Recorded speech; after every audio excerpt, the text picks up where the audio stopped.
Well, welcome back in, everyone. And look, another interview, another day. Get a chance to talk with a guy that I swear, if you watch NFL Sundays, you've seen his face. He's going to be on there every single week, but he's a Marylander. So who better to talk to than Evan Washburn? Evan, how you doing? And just to clarify this, you're Annapolis, born and bred, downtown Annapolis. Yep. We got that right? Yeah. No, and as you know, Ryan, Annapolis is very different than Baltimore. We're all in Maryland under that umbrella, but it's a different vibe. I've been in Baltimore now almost as long as I was in Annapolis. I mean, if you take away the college years, I was 18 years in Annapolis, and I'm going on close to 15 here in Baltimore. So I can claim both spots, I feel like. But, yeah, Annapolis will always be home, and it's awesome to be here. You got a great setup, man. Thank you. Actually, you are the first one to experience this in person since we renovated. When we talked, I believe it was the day before the chaos that ensued in here. But it's getting there. Yeah. It's getting there. But appreciate you taking the time. I was just thinking about this, a little bit of your background, because besides the fact that you went to Severn, which I'm remembering was the Admirals. Admirals. Because it was just a little bit of history. I know you're a Gilman guy, so we competed in the MIA in sports. Severn was a prep school for the Naval Academy going back in the day. So that's where obviously Admiral, sort of the Navy nautical terms. And then over the course of time, it became a co-ed school, and it's got some famous alum. I think obviously plenty of Naval Academy grads. Robert Duvall went there, famous actor. I didn't know that. I'm still not on the Wikipedia page, which You're kind of not? bums me out. So if anyone out there's listening or watching, see what you can do. Well, we'll work on that. I think you're working your way up, because honestly, the first time I saw you was on the sidelines for covering the football games on Sundays. But that's not where it started for you, Evan. And actually, talk about where you went. You were, I guess this is a staple in Maryland, you were a lacrosse guy. Yeah, I know. It's get a little testy. I mean, I know baseball's in your blood. You played at a high level. I maybe stopped at t-ball or softball when I was 5 or 6, and I haven't touched the sport since. I'm a fan of what's happened with the Orioles in recent years, but baseball was not my thing. And lacrosse, as you know, growing up around here, it's in the water. And it was definitely not my top sport. At times, it was probably my third or fourth sport. So I touched every sport outside of baseball really growing up. There were periods where I was really competitive as a tennis player. You know, being ranked in the state of Maryland was a real priority for me when I was 10, 11, 12, 13. That culture got a little odd for me because it's isolated. You're on your own. I love being a part of teams. Basketball was my real passion. My dream was to play big-time college basketball, the NBA, as we all have at that age. And then lacrosse was just something I did because, to your point, you live in Maryland, you live in Baltimore, Annapolis, you kind of have to. And so I was decent, but there was a period in high school where it looked like I could play D3 basketball or play D1 lacrosse. And I'll never forget, it was the summer going into my senior year, and I called my mom from this recruiting camp it's called Eastern Invitational. So it was somewhere in Pennsylvania. And I was playing in this recruiting tournament for hoops with kids that were going to like UConn and some like Big East schools. And I'm like, I'm not even in the same stratosphere of these guys. And I realized even just to play D3 basketball was going to be the ultimate grind. Yeah. And I called my mom and I go, I think I'm just going to figure out this lacrosse thing, because I was already getting letters and looks from some bigger schools. So that was kind of the path to being a college lacrosse player. Well, and then for the MIA conference, and I don't know if that was it still then back then. Oh yeah, it was MIA, and that's a great point. The reason I got recruited was just a product of my environment. It was a hotbed right there. I went to a couple camps here and there just to mess around with friends, but my team, my senior year, so class of 03 at Severn, what I can remember, we had 12 D1 players, including two of my best friends, Michael Phipps and Kip Turner, were the two tops at their position in the country at attack and goalie. They're both both went to Maryland, Virginia. They're both on the staff there. And so we had all these coaches that were sort of focused on our games. But as you know, in the MIA for lacrosse, and this is pre-club world, so there'd be coaches at all the games. So you kind of just got – I always equate it for me, my experience. It's like what I imagine West Texas football is like. Yeah. Or parts of Florida where college coaches are like, I don't even know who I'm recruiting, but I'm going to go watch games here because they're going to be some good players. Yeah, I mean, it truly is a religion here in Maryland. Hey, I don't hold it against you. My best friends are lacrosse players. You would have had to. I was the odd man out. Now I want to remind people for the camera, Brad, if you can let people know, Maryland is a baseball state, but I'm not gonna say that it isn't a lacrosse state. Probably first, it really has that football impact on Friday nights and Saturday nights, and I think it led you on the journey that I think was the right path, because probably the next thing that people are wondering, because then you got into football for reporting, but you got to college, you went to Delaware, correct? You played.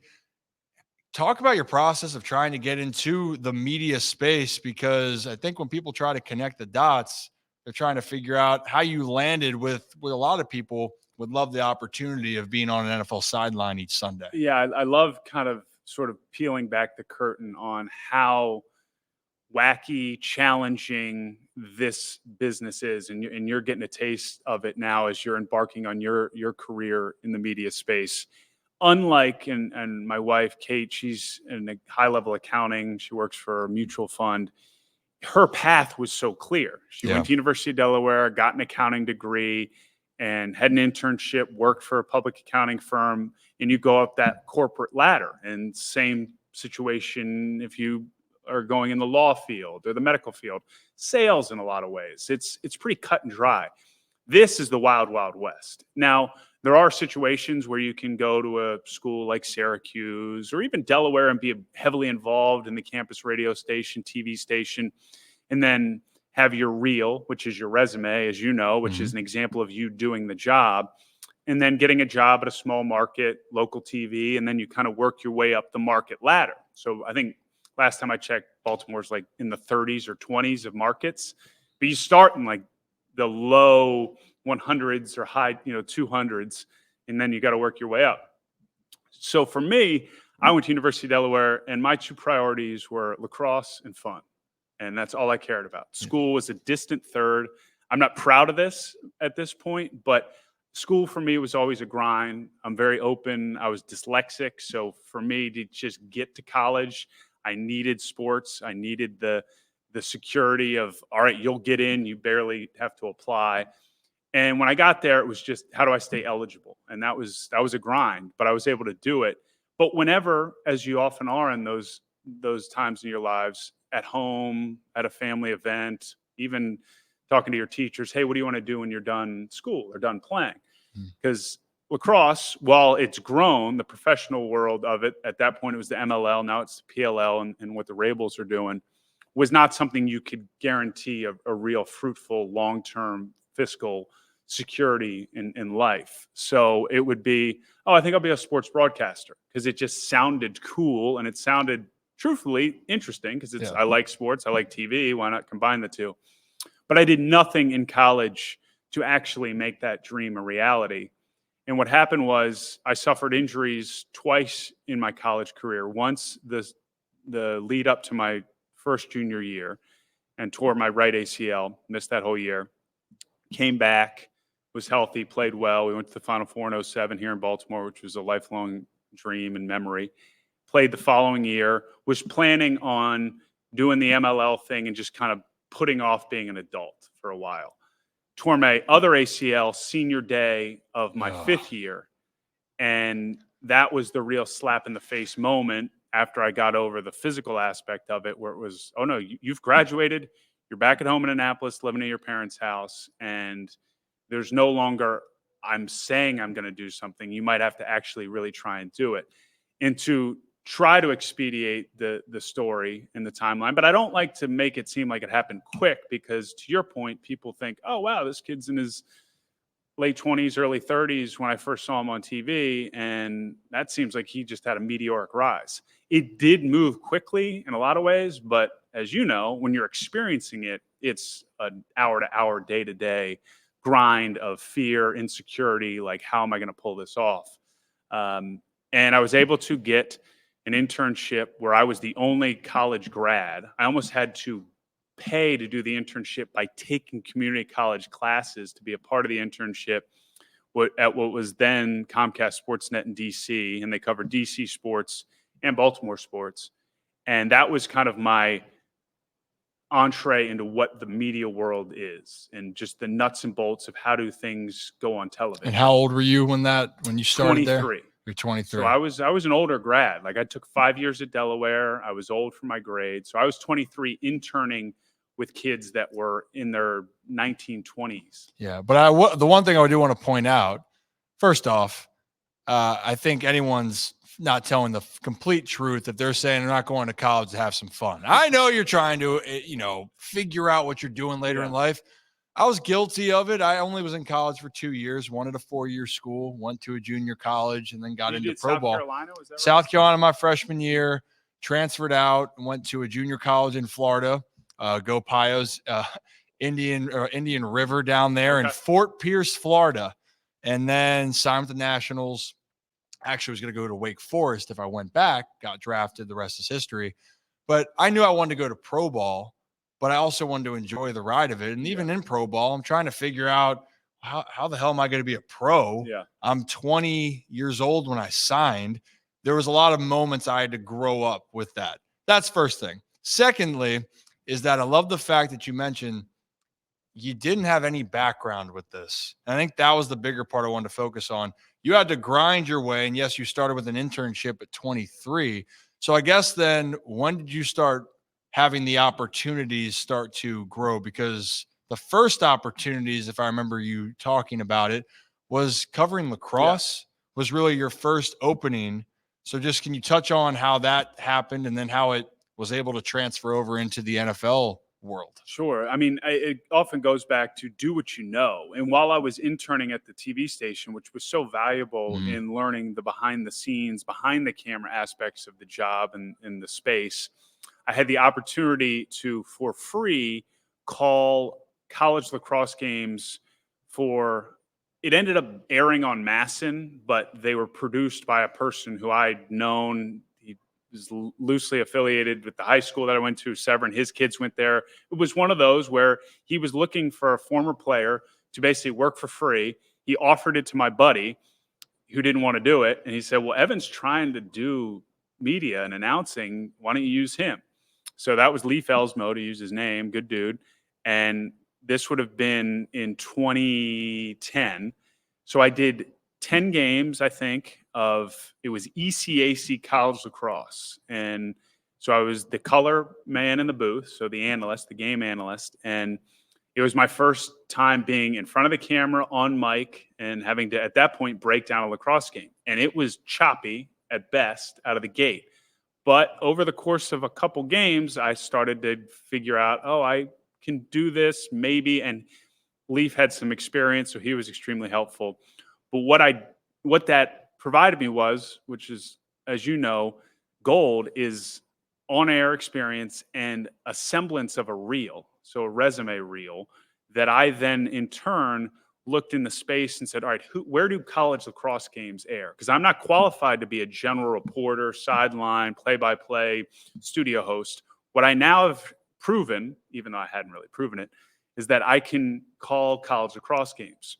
So I sent that reel to ESPNU and to CBS Sports Network, college sports at the time. And that's probably it, because I don't think anybody else was doing college lacrosse games on TV at that point. Right.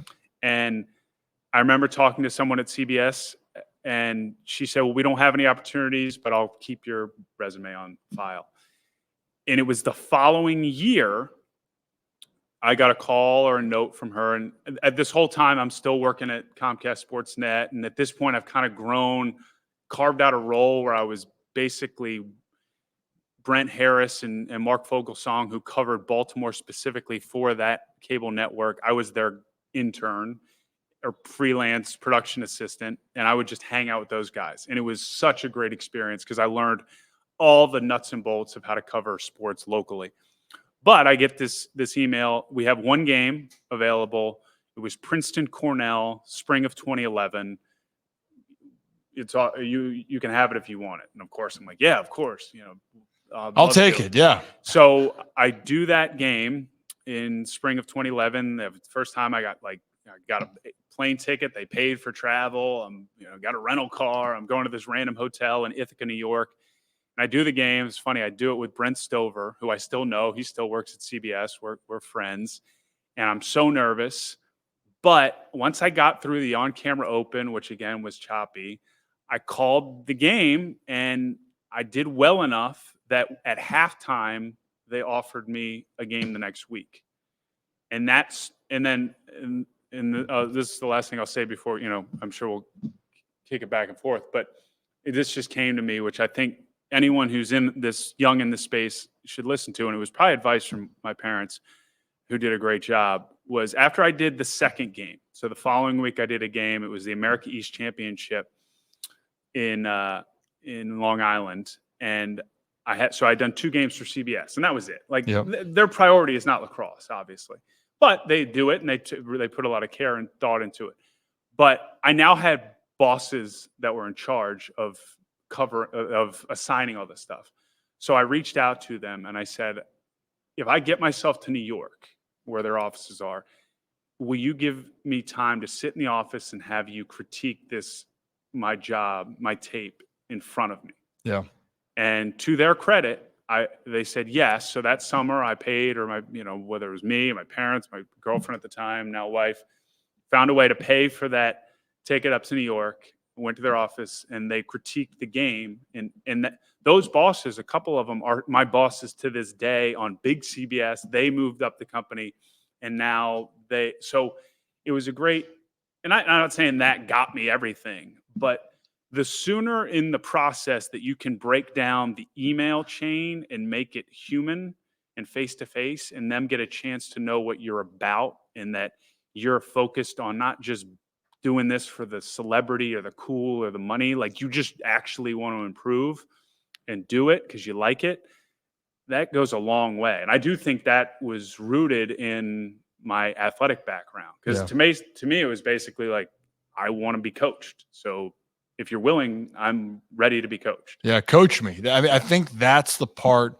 What I'm glad you said is, it's not fun getting critiqued. It's not the best experience. Sometimes a constructive feedback can be a little bit more blunt, but at the end of the day, the goal is to help improve your skills. And if you find the right people, or I shouldn't say the right people, because I've had people that have given me some advice that maybe I didn't love everything that they did, but I took something away. Yeah. But in that case, you're willing to be coached. You're willing to learn, because ultimately in this day and age, and the reason why you continue to evolve, correct me if I'm wrong, is because you were willing to look in the mirror and go, I am happy with what I've done, but I can be better. Yeah. I can continue to be better.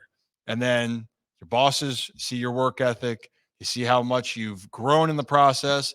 And then here you are now. You're not even doing lacrosse at this point. Yeah, that meeting was important on so many levels, because that was the first time I got to face-to-face tell those people, hey, I love lacrosse. I played lacrosse, but I want to be in the media space for a career. I want to be a well-rounded broadcaster. And I had a few examples of me basically doing, whether it was fake reports or fake sportscasts at Comcast, where I would step in for Brent when he was done doing the real stand-up or the real report, and I would attempt it in my own words. And I showed that to them, and they obviously looked at it and said, well, this is extremely raw. You're inexperienced. This is not something where you're to the level to be on air with us as a non-lacrosse announcer. Right. But it started that conversation. So then over the next, I want to say, year or so, I continued to send, because that relationship had been born, I continued to send them updated examples of me doing non-lacrosse work, whether it was me, again, stepping in to do my version of a report, or I had some opportunities on the digital space at Comcast when that was still burgeoning, where they did give opportunities to people with less experience. I kept sending that to the folks at CBS that were in charge of hiring me for lacrosse games, but also were in charge of hiring people for basketball and football and everything. And eventually, last second, 2012, ahead of the football season, some people switched position. They had an opening for, and that was really the breakthrough moment, as many as I've had, where I got the call that they had, I think it would ended up being, let's say, 8 to 10 games, college football games, we have 8 to 10 college football games. We need a sideline reporter. I'm going to give you this opportunity. You've been asking to prove that you can do more than just, because at that point I'd become like their lacrosse guy. Yeah. So like they trusted me in that space, but this was a completely different ballgame. I Whole wasn't new world. the former player that could just opine in the booth and explain what a pick down play is. I mean, you're now a general assignment sideline reporter. You got to do the interviews. You got to have everything backed up with reportings and fact. And to be honest, I mean, now looking back on it, it's crazy that I was in that spot because I didn't know what I was doing. But I was able to survive and find my footing. And that was really the stepping stone to where we are now, which is crazy to say 12, 13 years later. And here you are. Everyone would think you were just a football guy all along. You know what I mean? And I think what I'm hearing as well, for people that are wondering, be persistent, be willing to put yourself out there, and tell them what you're trying to accomplish too. Like, be vocal. I'm trying to figure that out now. I've had a lot of people, Evan, tell me, Ryan, well, you're really raw. I'm like, well, I'm cool with that. I just want a chance to continue those opportunities. Keep thinking of me. And I got to work on being, maybe poking the bear a little bit. Hey, just letting you know.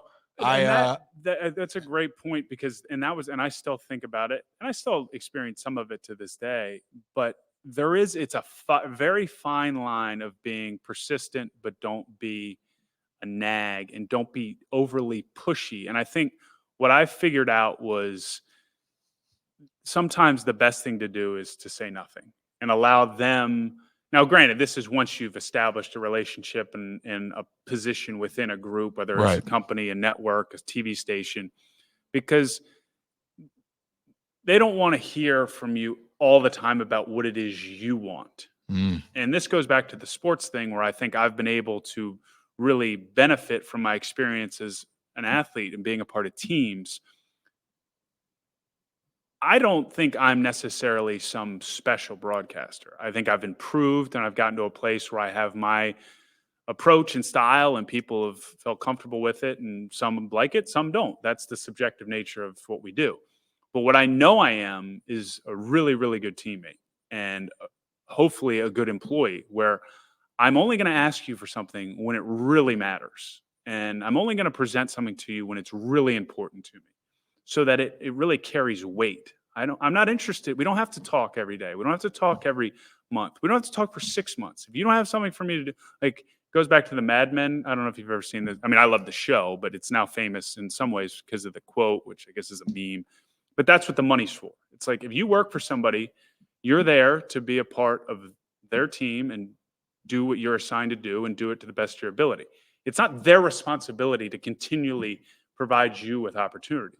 If there are situations that you're truly passionate about and you feel like you can best serve the group or the team, then absolutely present those to the people that are in charge. But I think that was a hard thing early on that I did a nice enough job with, where I do think I was constantly making sure they were aware that I was interested, but by no means was I pushing them to use me for things. Yeah, I think that's glad you can clarify on that, because that is something, that's the fine line that you walk. And I sometimes wonder, am I pushing that line too much, or am I not towing it the way that I should? I love this journey and experience. But now you're just an NFL guy. Yeah. Here's the football guy. Sorry, not an NFL guy, football guy. What do you most love about the process now of being on NFL sideline? I know with college football, but you're now a part of, the biggest sports, business in the United States, arguably outside of soccer. It's definitely is the biggest in the United States.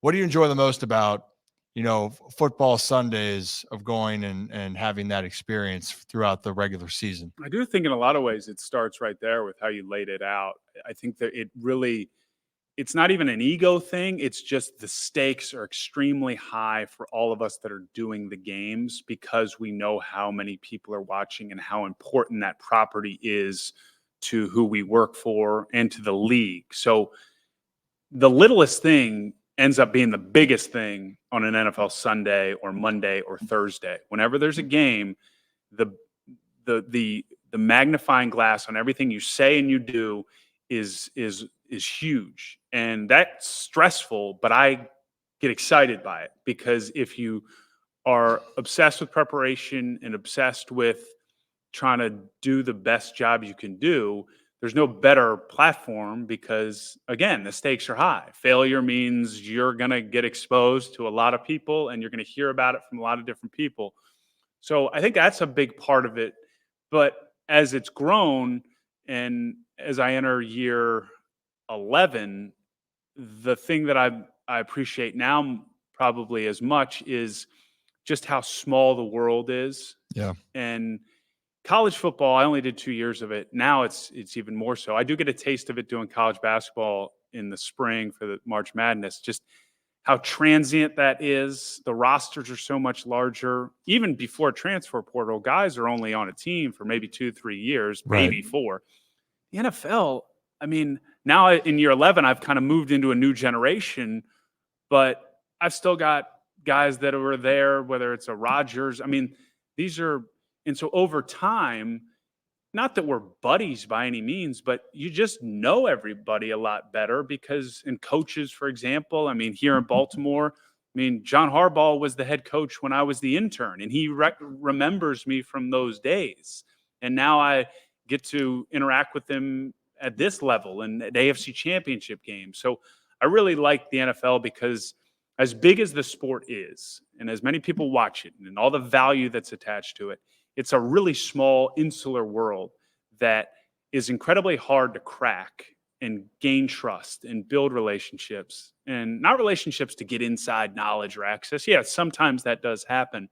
And for others whose job it is to do that, that's important. But for me, what I like is over the last few years, it's finally felt like, oh, I'm kind of part of this community. And my favorite thing are Sundays, outside of having to be away from home.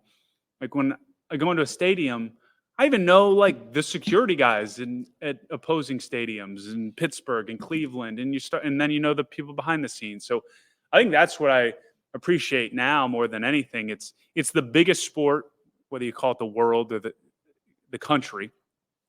But for me, it's become really small. Yeah. Well, it's the relationships in it is the ones that stick out more the longer that you're in it, and people can stay around. And also, my biggest thing that I'm learning, that I've told people then from my experience, is the relationships that you build within the communities that you're a part of. The NFL, MLB, any of these sports worlds, yeah, it might seem like a big operation, which it is, but they are very small and trusted circles that you get to be a part of, and that's unique. And I know that you've really gotten to and enjoy the cool thing too, and you know this on the baseball side probably more than anything, we watch, and now we have my son who's a fan, and in a fun way, and this is part of what we do on Sundays as a network, we make these players and coaches look superhuman. Yeah. And what I love is that I've gotten to experience that they are truly just human beings. And that's how I approach the job now.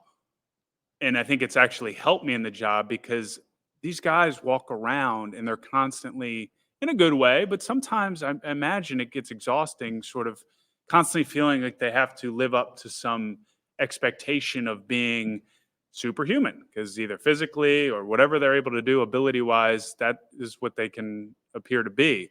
But when you can attack that, just I'm the same as you in so many other ways outside of a few key and really valuable traits, that part is something that they really respond to, and something that I'm really cognizant of at all times. Yeah. And I think that is, when I look at, when you talk about baseball and those groups, and, you know, I got a lot of teammates, and I played with the Orioles organization, and people go, well, Ryan, you grew up as an Oriole fan? I go, you're right. I did grow up as a fan. As you get older, that fandom might, not that you're never rooting for the team, but you root for the people, you know? And for me with this Orioles team, I root for those guys even more. I'm passionate about Baltimore City, and I'm passionate about Baltimore and the Orioles, but I'm even more passionate because I know the people that they are, and I know how much work that they put in. And that's a whole different line. One of my best friends on the White Sox, you know, if he hits 3 home runs against the Orioles, Baltimore might not like it, but I'm going to be like, hey, Gavin, good for you, man.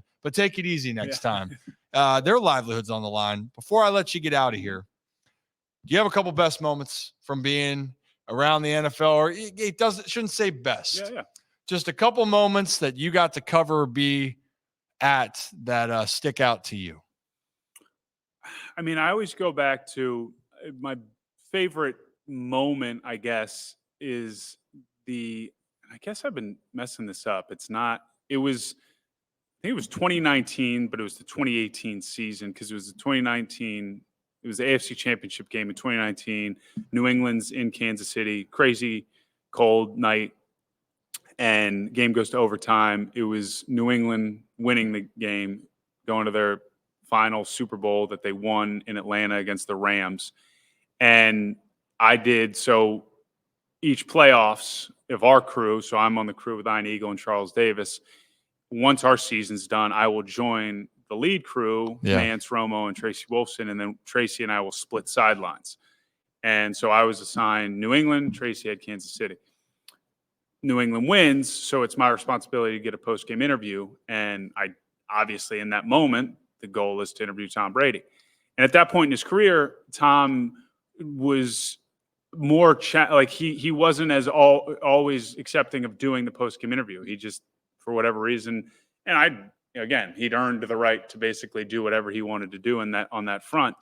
But he was accepting of it, again, according to the Patriots sideline staff that was in charge of, at times, making sure those things happen. But you've been around sports. I'm sure your viewers and listeners, big games, things get a little crazy, especially when you win in overtime in that. If you go to the Super Bowl against the Chiefs in Kansas City, yeah. So corralling Brady in that moment was tough. And in TV, we live and die by the clock. And the producer in my ears, like, if you don't get Brady in the next 15 seconds, like, we're out. And that wouldn't have been great. So I eventually just sort of snuck in and got in to grab and hold them. And you bear hug Tom Brady? Bear hug might be. Or I mean, like, where you wrapped your arm to be connected, and he acknowledged me and was like, "Okay, all right, we're doing this." And he was so in the moment that he cussed twice during the interview. Beautiful. And completely was in and out of listening to what I was saying. And I love the moment, partly because it's Brady, partly because it was the AFC Championship game, but largely because I say in my world, you root for authenticity. Because so much, no matter what you do, how well your question's phrased, whatever your relationship might be with the player or coach, oftentimes it's just going to be them going through the process because they want to get on to what it is they're there to do, which is player coach. I get it. So when you get raw emotion, and I say I root for anger, sadness, or joy. I'd rather it be joy every time, but it's just not going to happen. If a coach yells at me on camera, fine by me. It's a good soundbite. Well, and it's not just like it's going to be a great soundbite. It's organic. It's what that person really felt. So for better or worse, you as the viewer, which is who we are servicing, got a window into this person's real feeling. So going back to the Brady thing, it was like, here's the greatest player of all time. And his joy and excitement was the same as it would be for you if you were in that moment, me. And yeah, for them, it's the AFC Championship game, but it's the same joy that you would have when you're 14 at your AAU weekend tournament if you guys won. So that's always I don't want to say default, but my go-to favorite moment in terms of like doing the job and thinking, oh, it was pretty cool. But I'll just bookend it with anytime you get a chance to do a Super Bowl, and I've done 4, the latest being the one that was obviously incredibly well received in terms of viewership in Las Vegas. There is this moment of like, how am I in this spot? Because the game itself isn't that crazy. Yeah. People might not understand this, but it's a neutral site. It's 2 fan bases and the tickets are extremely expensive. So it's not the environment that you see when you go to college football or even like a random Sunday at M&T or especially like AFC, NFC championship games. So those venues are crazy.